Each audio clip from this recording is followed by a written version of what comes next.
जिसका इतने सुंदर शब्द लिखे हैं। सुनते रहो, इस कुटी में क्या धन है जिसके लिए आज ये छतरी परेली बना हुआ है। ए बना हुआ है परेली जिसका उस कुटीर में क्या धन है। बना हुआ है परेली जिसका उस कुटीर में क्या धन है। जिसकी रक्षा में रत इसका जीवन है और वो मन है। जिसकी रक्षा में है इसका तन है जीवन धन है। जिसकी रक्षा में है इसका तन और जीवन है। जिसकी रक्षा में है इसका तन है।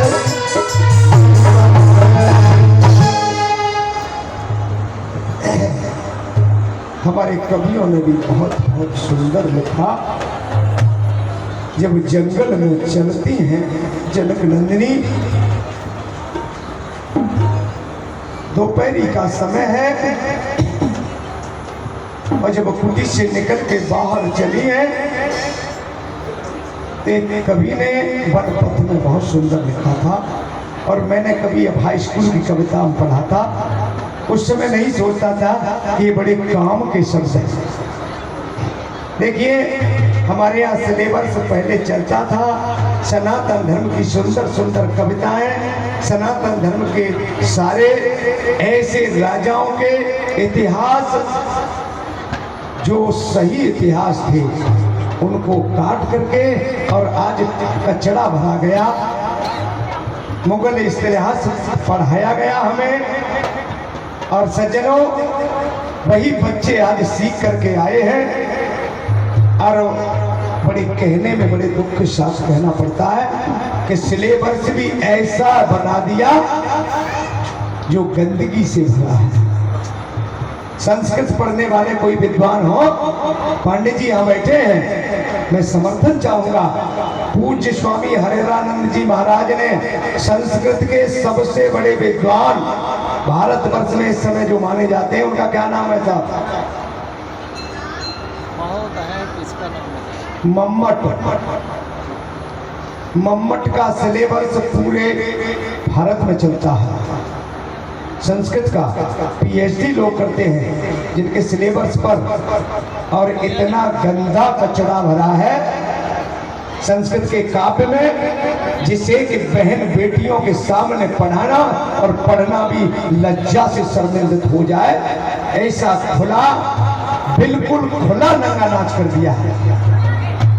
इसका जब पढ़ा पूज्य स्वामी हरेरानंद जी महाराज ने, और मैं कहता हूं, ऐसे ही बोलता हूं, और मीडिया वालों से भी जब समय मिलता है तो कहता हूं मैं कि ये बातें देश तक जाए, अच्छी बातें जिनमें लिखा हुआ है आप कभी पढ़ने वाले देख ले तो जो विषय के समय का जो दृश्य होता है वो खुला नंगा नाच मम्मट ने दिखाया अपने सिलेबस में, और उसे बड़े शौक से लोग आनंद लेने के लिए पढ़ते हैं। ये जब देखा संत के हाथ में लगा, पूज्य स्वामी हरेरानंद जी महाराज ने उसका विरोध किया और 3 पुस्तकें लिखी मम्मट के ऊपर।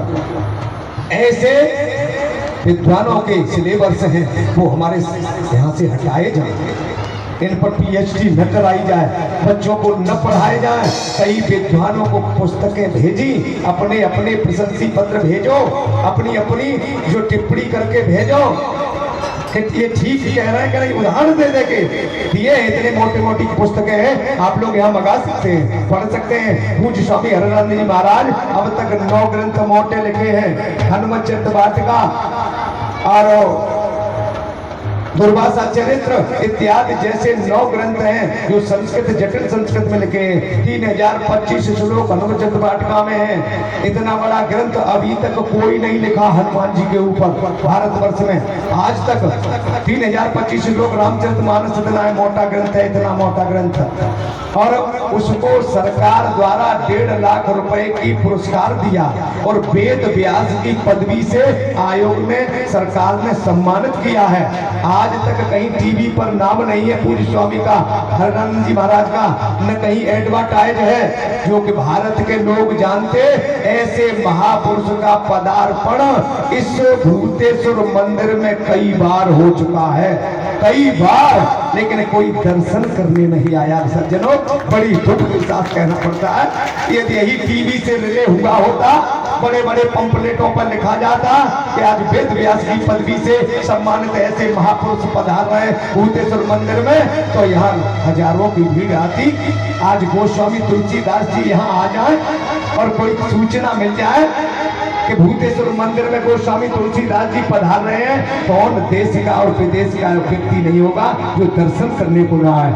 मैंने हरिहरानंद जी महाराज से कहा था, महाराज आज ऐड का जमाना है, टीवी पर इंटरनेट पर आपके कार्यक्रम, आपकी 125 कृतियां हैं, इनको डाल दिया जाए तो लोग पढ़ेंगे और उनसे अपना जीवन यापन बढ़िया करेंगे और आपको भी नाम होगा। जहां आप जाएंगे और मालूम पड़ जाएगा तो लोगों की भीड़ लग जाएगी। हमें कीर्तन कराने के लिए भीख नहीं मांगनी पड़ेगी, जो आज मैंने झोली फैला के भीख मांगी, ये नहीं करना पड़ेगा। बोले सुनते हो क्या गोस्वामी तुलसीदास जी का इंटरनेट चला था, प्रचार हुआ था? नहीं हुआ था महाराज। जब प्रचार होना होगा